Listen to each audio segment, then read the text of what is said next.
Delco Dan's Dirty Golf Picks. Welcome to Delco Dan's Dirty Golf Picks, brought to you by MyBookie.com. Promo code Drinking Bros doubles your first deposit all the way up to $1,000. I didn't have a good week last week at all. Two of my guys didn't even make the cut. You know, who's really keeping track of all this, right? I am. Yeah. Yeah, I mean, I've won twice this year, came in second the week after, going back-to-back, and almost had a three-peat. But, yeah, you know, who's keeping score? You know, a lot of people say the season doesn't start until Bay Hill. And a lot of those people are me. Yeah. Proud of you. Last week was a weird week because we didn't have any heavy hitters in there. But I believe It's pretty obvious, though. You picked the dude for a couple weeks before. Was that the guy? Chris Kirk, yeah. Well, he had two. He finished third twice this season. I think he's like sixth in data golf or something. Like he's, striping the shit out of the ball right now. Yeah, he's playing really well. And obviously, when there's not a lot of big names, I probably should have went with the data. He's a Florida guy too. He's probably due. What was his odds? Do you remember? I think it was less than 30 to 1, so maybe like 20, 25 to 1. That's so great. Shit. So, yeah. Shit. I mean, I'm down with that for sure. Like he wasn't the favorite, but he was like top 5%. Right. Now this week at the Arnold Palmer Invitational in My Bay home. Hill, Yeah. this is chock full of heavy hitters in this one.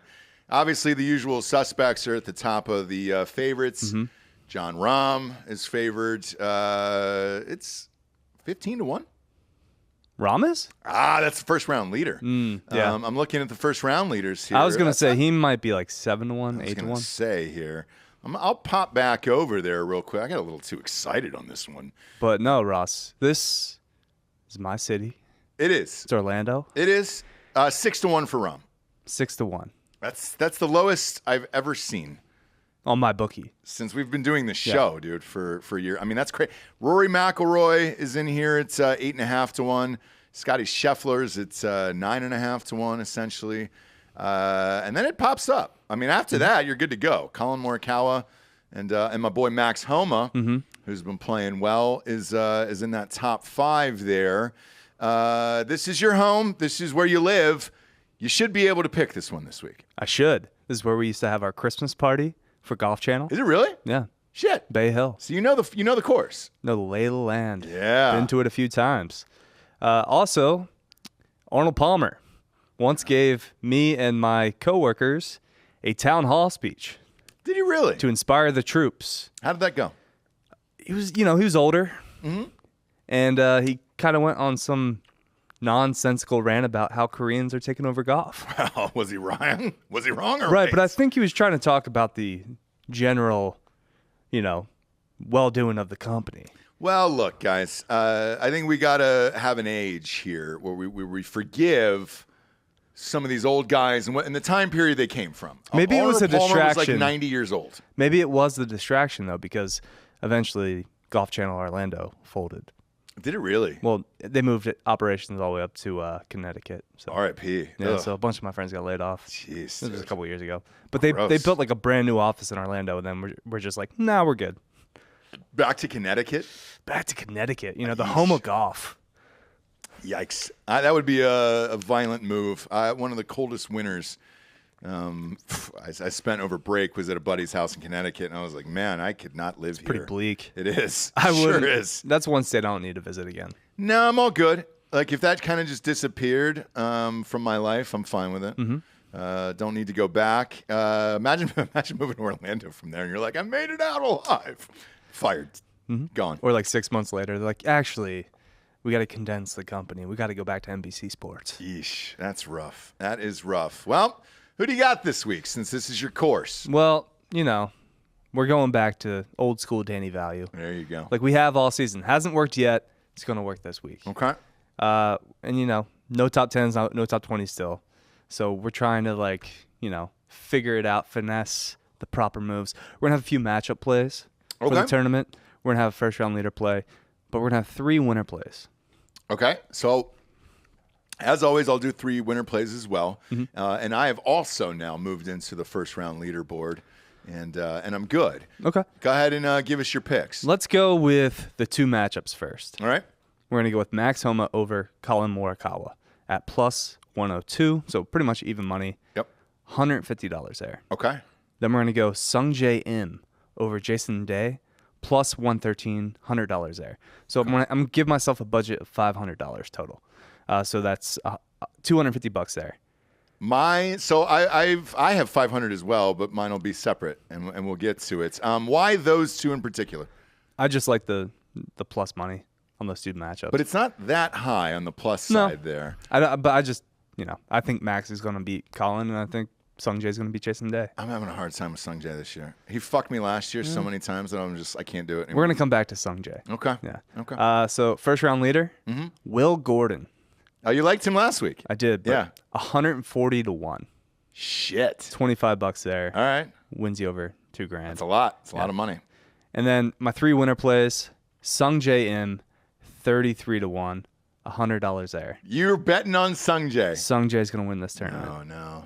He's going to lose. Go ahead. Then we're going with a man that I don't care for, but I like making money. All right. And he's playing really well, much to the chagrin of most of the golf community.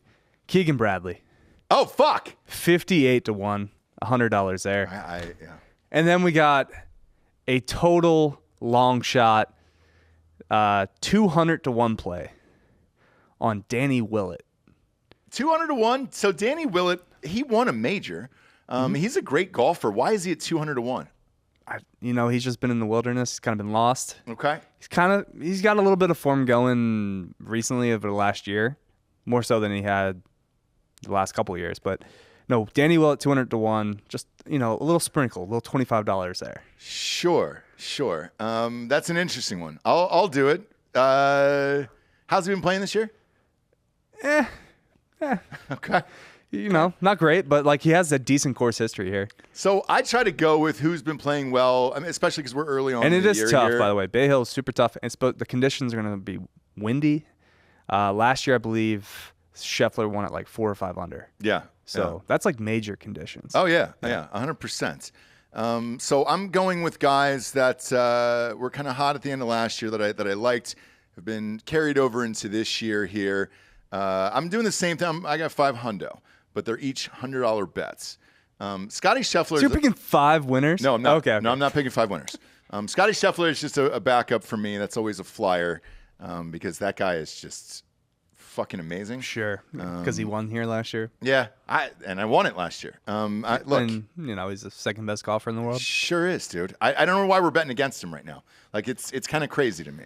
Because Danny Value doesn't find any value in Scotty That's Scheffler. fine, but here's where I land with you, and take this however you want. Keegan Bradley was one of my winners. Okay. He's been playing really well. I bet him last year in one of these tournaments. I think you made fun of me. What was wrong with Keegan Bradley's game last year? You said he couldn't putt, I believe. No, I just dislike. I really dislike Keegan Bradley as a person. For what? What did he do exactly? I don't know much about him. He's just lame. Okay. He's super lame. And he also has that aim point putting thing that he does where he stands over the ball and in his line and just kind of measures it up. Yeah, his putting's not great either. Okay. But it's gotten better since he's done aim point. I don't know. Because you really gave me some hatred last year for picking him. So I love that you've come back around. And I think I was a little mad because I had him in the players and he was in the mix and then put one on the water and kind of, blew it against Cam Smith. Yeah. I think I had a little animosity towards him for that.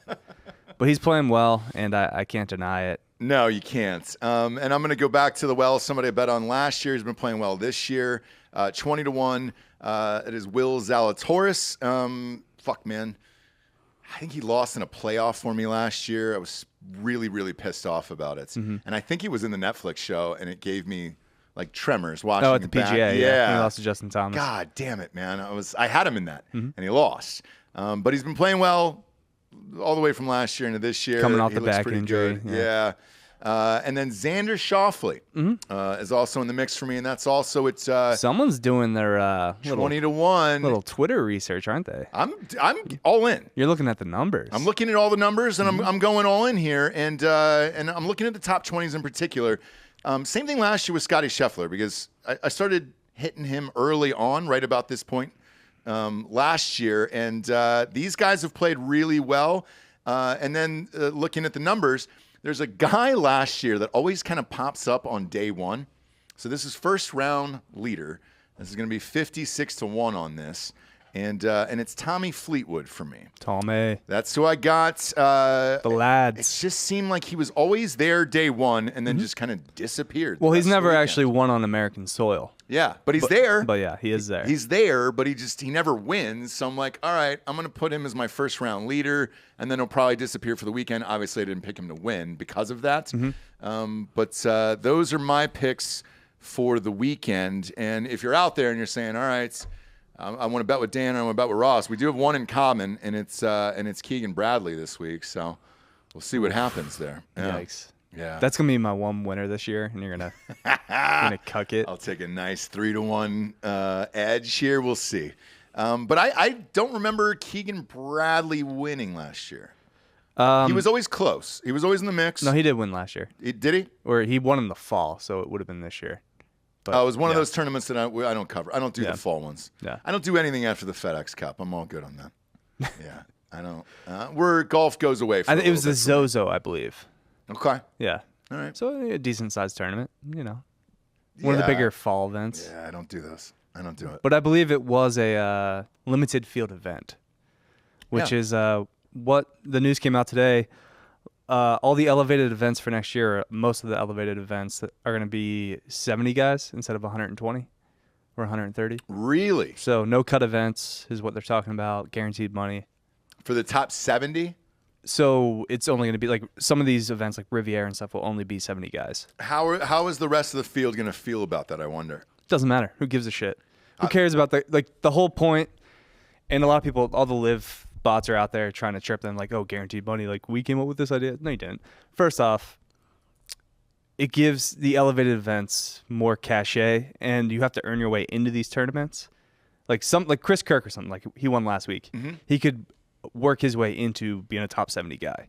So it kind of gives you more motivation to win these smaller events, to make your way to play these bigger events. Yeah. And by the way, I don't care if Liv came up with this first. I just want to see a better product at the end of the day. So, but they also didn't because, they did have WGCs before. Sure, but I don't give a shit about that. As long as the product is better and we're getting these big names playing more golf, I'm all in. All together, yeah. So, dude, when last week, full disclosure, when I popped it on TV, I wasn't that fucking amped about it. No, but it also kind of gives you cool storylines for the smaller events because you have guys that are like grinding and have been for a while, like a Chris Kirk who hasn't won in almost a decade, who was like a pretty decent player back in the day, and he's trying to find his way back after being like an alcoholic. And he's been playing really well. Wins this event. He's going to move into like the top 70 guys. Okay, he'll be able to play in these elevated events, and it's like relegation, and I think that's good. I think that's good for golf. Yeah, I did too. And I like that the heavy hitters are out. That makes me want to watch all weekend.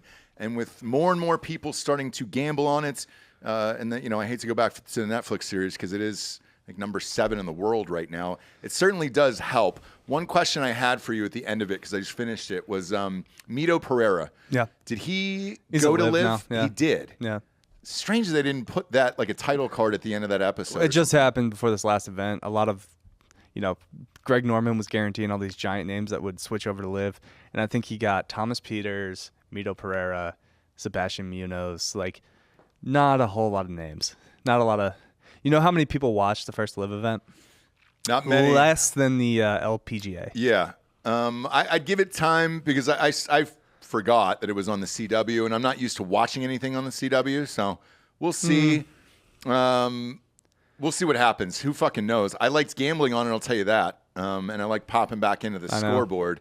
I'm sure Liv really liked Charles Howell III winning their first event. Holy shit, dude. The odds on him were crazy high. I mean, if we would have won. I think he was only like 50-1 or something. 60-1, I 60 think. to 1. That's, I mean, if that doesn't get your dick hard, I don't know what will. Well, Danny Weld at 200-1 does. Sure does, dude. I'll throw a little sprinkle. A little 25. 20, a little 25. 20. I'm not going crazy. 20 wins you $4,000. Sure does. Yeah. And that's an even number, and I'm fine with 20. And he has won a major, so it's not like. And he has a decent course record here. And it's going to be windy. Yeah. Plays well in the wind. Yeah. This one could shock a lot of people. With the weather conditions, with how hard this course plays. Who knows, man? And Danny Willett should have won an event in the fall that he blew. Max Homa won it with a chip in, but Danny Willett then 3-putted to lose. So, he's at least been in the mix within the last year. Could be his redemption song this week. What about Rory? A lot of people talking about Rory, and this course suits him. Well, yeah, I know the odds are shit. He loves Bay Hill. Yeah, I know the odds are shit. I'm not picking him. I don't think you're picking him, but No. Has he won here before? Why is there so much chatter about it? He's won here before. Gotcha. Yeah. Okay. I can't get up for 8-1. I just can't. No. On this. So. Anyone that's a single digit in golf, I just can't. Yeah. Out of principle. Yeah.